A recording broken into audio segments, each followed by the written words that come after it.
ফেরিঘাটে ভাড়া বৃদ্ধি নিয়ে বিক্ষোভ, উত্তাল ফেরিঘাট, জনতা পুলিশ ধস্তাধস্তি, চরম উত্তেজনা।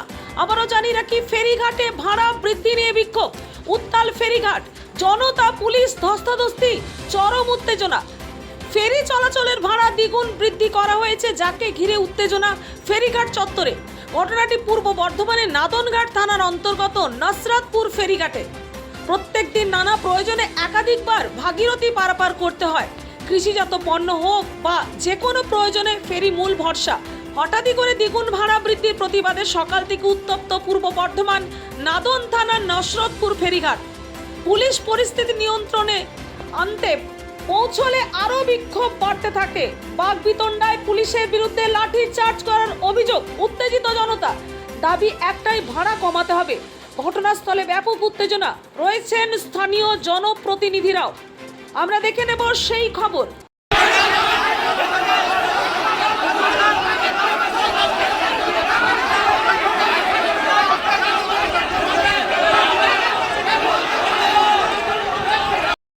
টাকা ভাড়া দিলাম।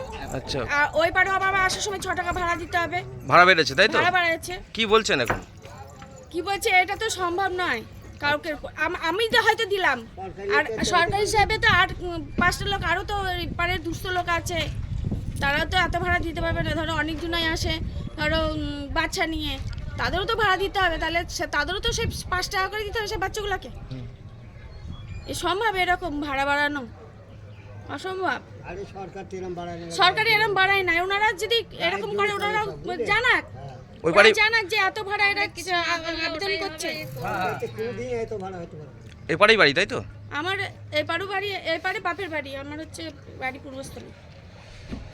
ভাড়াটা ছিল 5 টাকা, সেটা করেছে 10 টাকা। সাইকেল মানুষ ছিল 6 টাকা, সেটা করছে 12 টাকা। মোটরসাইকেল ছিল 15, সেটা করছে 30। এই নিয়ে আমাদের এলাকার জনগণ, গরিব এলাকা, আমাদেরকে ডাকলো। আমরা জনপ্রতিনিধি, জনগণের স্বার্থে এসেছি। এদের সঙ্গে কথা বলতেই দেখছি ঘাটের মালিক নেই। ঘাটের মূল মালিককে ডাক করানো হলো, ও আসলো, ওর সঙ্গে কথাবার্তা চলছে। এমন টাইমে পুলিশ পাবলিকের ওপর লাঠিচার্জ করে। পাবলিকের ওপর যখন পুলিশ লাঠিচার্জ করে, কোথাকার পুলিশ? নাদনঘাট থানার পুলিশ। আর পাবলিক তখন ভাইলেন্ট হয়ে গিয়ে ভাঙচুর করেছে, একটু ভাঙচুর করলো। আর গঙ্গা তো তখনই ভয় পালালো। লাঠিচার্জ করেছে পুলিশে। লাঠিচার্জ করে কার লাগলো? লাঠিচার্জ করেছে আমাদের এখানে জনগণের 2-4 জনের বেশ লেগেছে। হ্যাঁ, আপনার মাথা ফুলে টুলে গেছে। আপনার নাম? আমার নাম গোলাম মণ্ডল। তা তো আমি চাইছি না, জনগণের যাতে সুবিধা হবে। আমি জনগণের পক্ষ। জনগণ আমাকে ভোট দিয়ে পাস করিয়েছে, আমি জনপ্রতিনিধি। এখানকার মানুষ খেটে খাওয়া মানুষ, গরিব লেবার শ্রেণীর মানুষ। চাষের কোনো রকম সবজি হয়, সেই সবজি নিয়ে বাজারে বিক্রি করে তাদের জীবিকাটা অর্জন করে। প্রপার এখানে যে ঘাটের মালিক, সে কিন্তু আজকে ঘাটে নেই। কিছু সাঙ্গপাঙ্গ রেখেছে। এরা ভাবছে যে ঘাটটা নিয়ে আমরা যেমন তাই করব।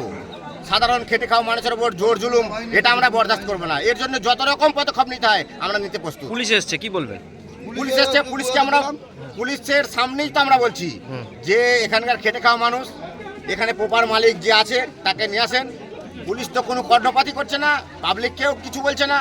পুলিশ কি বিশেষ এসছে পুলিশ নিজেই জানে। ভাড়া কমানোর জন্য যে 10 টাকা ভাড়া করেছে, 5 টাকা জায়গায় 10 টাকা। দিয়ে আপনার কি হয়েছে? আমাকে পুলিশের পাবলিককেও আটকে দিয়েছে, দুজনকে আমি আটকে দিয়ে পুলিশের লাঠিচার্জ করেছি। পুলিশ আপনাকে মারলো? হ্যাঁ। কোথায় মারলো? মাথায় মেরে নাকটা এখানে ঢুকে গেছে। পুলিশের সামনেই পুলিশ মারলো তাই তো? আচ্ছা, কিন্তু আমি পুলিশের এই করছিলাম। আচ্ছা, বুঝাচ্ছিলেন তাই তো? বুঝাচ্ছিলাম, আটকাচ্ছিলাম পাবলিককে। পুলিশ তো পুলিশে ঘুরি মেরেছে। তারপর একটা মেজবাবু না বড়বাবু, ওরা এসে। এটা কোন থানার পুলিশ? এটা নাদনঘাট থানা। এটা তো কোনো প্রশ্ন নয়। আমরা জনপ্রতিনিধি, জনগণের উদ্দেশ্যে আমরা এসেছি। তাহলে আমার ছাড় আছে বলে জনগণকে মারবে, জনগণকে তোষণ করে আমাকে ছাড় দিয়ে সে ছাড় আমি চাই না। জনগণের স্বার্থে আমি রাস্তায় নামতে পারি, যেখানে খুশি জনগণের স্বার্থে আমি করতে পারি যা খুশি আন্দোলন। আপনার পদ কি আছে? হ্যাঁ, আপনার পদ? আমি পঞ্চায়েত সমিতি খাদ্য কর্মদক্ষ। কি নাম? গৌতম ঘোষ। আপনি তাহলে ছাড় নিতে চাইছেন না তাই তো? জনগণের আগে সুবিধা যেটা আছে, যে এখন কি চাইছেন? এখন জনগণের যে ভাড়াটা ছিল, এখানে জনগণ আমাদের সবই খেটে খাওয়া, মানে দিন মজুর, তাদের 5 বার হলেও পার হতে হয়। তাহলে এই যে ভাড়াটা একবারই ডবল, এই ডবল ভাড়া যাতে না হয়, এটা সামঞ্জস্যপূর্ণ সেটা করে ওরা এটা করুক। তাতে আমরা প্রস্তুত আছি। পূর্ব বর্ধমান থেকে পাপাই সরকারের রিপোর্ট নূতন ভোর।